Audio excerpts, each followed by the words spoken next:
Na wako ambao waliokuwa hawafurahi haya, basi kwa kweli sijui tutawahesabu ni watu wa aina gani. Kwa kweli pahali popote pakiwa pana utulivu na khairi na Allah akadumisha khairi hizi, wallahi ni jambo la kushukuria. Allah jalla jalalu anasema wa idh ta'adhana rabbukum la in shakartum la azidannakum. Mwenyezi Mungu Subhanahu wa Ta'ala ametangaza la in shakartum, kinishkuru la azidannakum, basi mimi nitazidisha. Ndugu Waislamu, tunapaswa kila wakati tumshukuru Allah Subhanahu wa Ta'ala. Hizi ni neema kubwa sana. Wallahi ukitizama katika maeneo tofauti duniani utaona watu jinsi walivyokuwa wanaishi kwenye dhiki na shida kubwa sana, kwa sababu tu ya kutoweka amani, kwa sababu tu ya uvamizi uliojiri katika maeneo yao na mapigano yaliyokuwa yanaendelea katika maeneo yao. Allah wavushe salama, na sisi tunamuomba Allah Subhanahu wa Ta'ala atuvushe salama. Kuzungumza ni mengi sana, lakini nataka nifupishe maneno. Muislam katika maisha yake amepewa misingi katika dini, na Allah Subhanahu wa Ta'ala amesema wama kana limu'minin wala mu'minatin idha qada Allahu wa rasuluhu amran an yakuna lahumul khiyaratu min amrihim. Muislam awe ni mu'min mwanamme au awe ni mwanamke, pahali ambapo tayari pana amri ya Mwenyezi Mungu Subhanahu wa Ta'ala, basi yeye hana amri tena. Iliyobakia hapo ya kwake ni kufanya nini? Ni kusema sami'na wa ata'na ghufranaka rabbana wa ilayka almasir. Ya Rabbi, tumesikia na tumetii. Moja katika jambo ambalo nimeliona kwa wazee wetu na ndugu zetu, mama zetu na wengineo hapa Pemba, wallahi ni watu ambao wana mapenzi makubwa sana katika suala zima la kupenda hivi vyama. Na si baya, hatuwezi tukasema baya tu moja kwa moja, ni masala ambayo wanazuoni wana khilafu ndani yake. Na kwa lugha nyepesi ni kuwa watu wameshiba ile siasa, tena siasa ya kweli, wameshiba kiasi ambacho mtu anaweza kafika pahali ikawa ni wakati wa kusali, lakini pakawa pana mzungumzaji, basi mtu hawezi kukosa. Ni sawa sawa na yule mtu aliyekuwa mpenzi wa mpira, wakati wa mpira huna va kumwambia, lakini aliyekuwa ana moyo wa iman, anajua thamani ya maamrisho ya Mwenyezi Mungu Subhanahu wa Ta'ala, basi hatangulizi chochote kile. Allah Subhanahu wa Ta'ala anasema ya ayyuhalladhina amanu la tuqaddimu baina yaday Allahi wa rasuli, msitangulize chochote mbele ya maamrisho ya Mwenyezi Mungu Subhanahu wa Ta'ala na maamrisho ya Mtume sallallahu alaihi wasallam.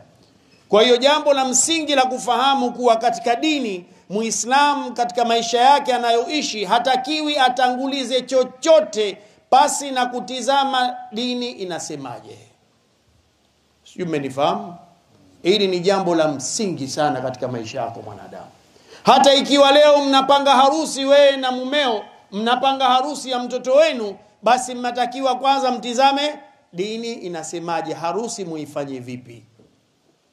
Mkishindwa kufanya hivyo mtamwasi Mwenyezi Mungu Subhanahu wa Ta'ala, na mtakuwa mmetanguliza lenu nyinyi na mapenzi yenu. Lakini kama hatujapiga ngoma, shangazi atakuwa hajafurahi na atakasirika na hatokuja, itakuwa uhasama. Na iwe hivyo, tupige ngoma kwa kumfurahisha yeye, tumkere nani?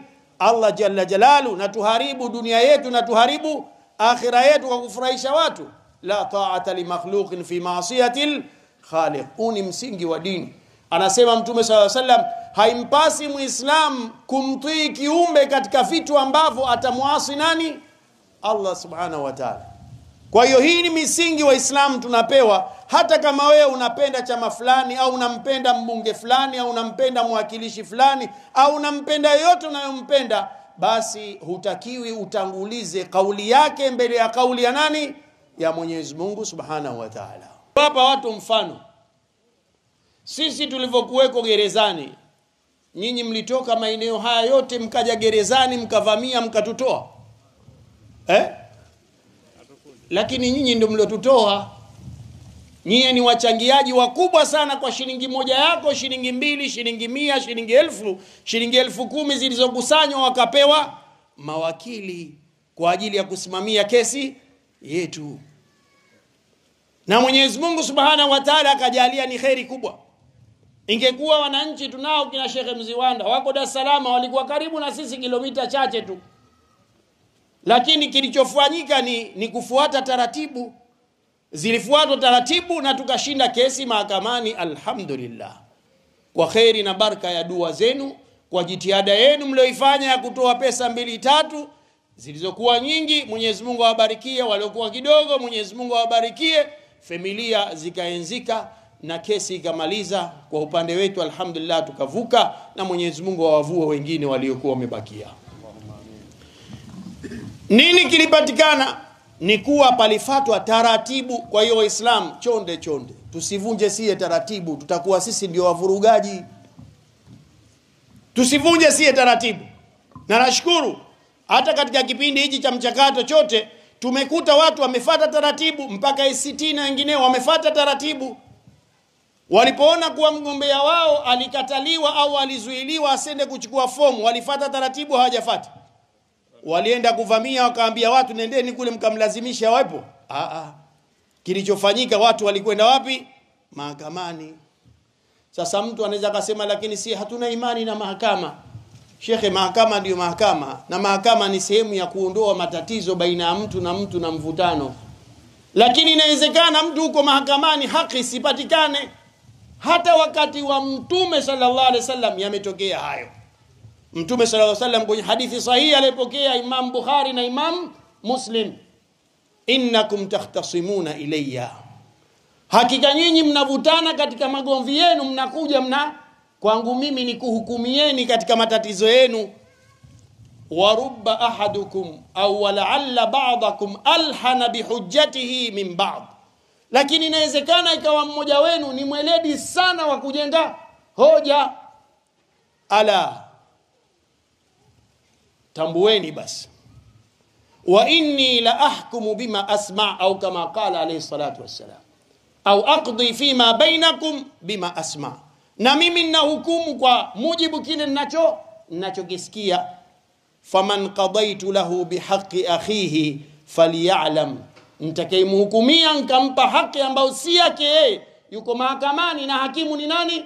Mtume sallallahu alaihi wasallam, lakini nikampa haki si yake yeye, andamane, apige mawe, afanye hivi, atafute watu. Hakusema hivyo Mtume sallallahu alaihi wasallam. Alisema fa inna ma aqta lahu qit'atan minan nar, atambue kuwa mimi nilichompa nimemmegea kipande cha moto wa jahannam. Mwenyezi Mungu atuhifadhi. Faliakhudha au liyadharaha, hiari zake mwenyewe, atachukua au hiyo si haki yake. Kwa hiyo mahakama inaweza ikahukumu hata wakati wa Mtume sallallahu alaihi wasallam, na mtu pengine asipate haki yake akadhulumika. Albayinatu ala almudda'i walyaminu ala man ankar.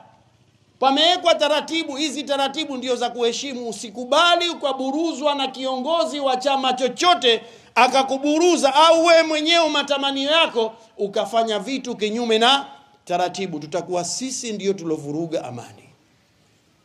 Hapa kila mmoja anatafuta nani wa kutupiwa paka wa uso.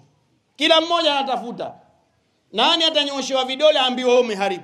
Tunashukuru alhamdulillah, Mwenyezi Mungu awazidishe moyo wa imani na uadilifu mpaka sasa hivi alhamdulillah. Kuna watu wengine watu wabaya sana kwa nyoyo zao. Wallahi juzi natizama klipu kwenye YouTube, kuna mtu katuma klipu ya miaka 5 iliyopita nyuma, watu waliopigwa, walioenewa, anaituma leo hii siku hizi. Anania njema huyo? Sijui mnifahamu Waislamu. Kwa hiyo sisi tumewekewa taratibu, tufuate hizi taratibu. Hizi taratibu zitatuletea sisi kheri. Sisi lakini itakuwa kuna watu wengine wabishi washashindwa lakini hawataki, tutakuwa sisi tumepoteza haki yetu. Kapoteza Mtume sallallahu alaihi wasallam haki yake. Kadhulumiwa Mtume sallallahu alaihi wasallam na masahaba katika zama zake kwa mambo makubwa. Wayasalunaka anishahri alharami qitalun fihi qul qitalun fihi kabirun wa saddun an sabilillah wa kufrun bihi wal masjidil haram wa ikhraju ahlihi minhu akbaru inda Allah wal fitnatu akbaru min al qatl. Mtume sallallahu alaihi wasallam kazuiwa asiingie Maka kuja kuhiji, kuja kufanya umra. Yeye na masahaba zake wamezuiwa, wametolewa Maka na kufukuzwa na wamepoteza mali zao. na Waislamu walikuwa wana uchungu kweli kweli, na walikuwa wako tayari wakati wowote kupigana, alimbadi kama kufa wafi.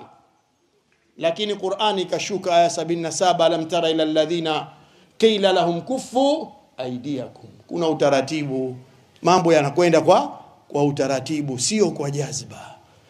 Kama mtu umepoteza haki yako na kuna mtu ataichukua haki yako, huyo amechukua kipande cha moto, kama alichosema nani? Mtume Muhammad sallallahu alaihi wasallam. Hiari zake mwenyewe, achukue au akiache. Akikichukua hapa kinamwandama mpaka siku ya kiyama. Kwa hiyo bado sisi tuna nafasi kubwa sana ya kuhakikisha nafasi yetu tunaitumia katika kutunza amani.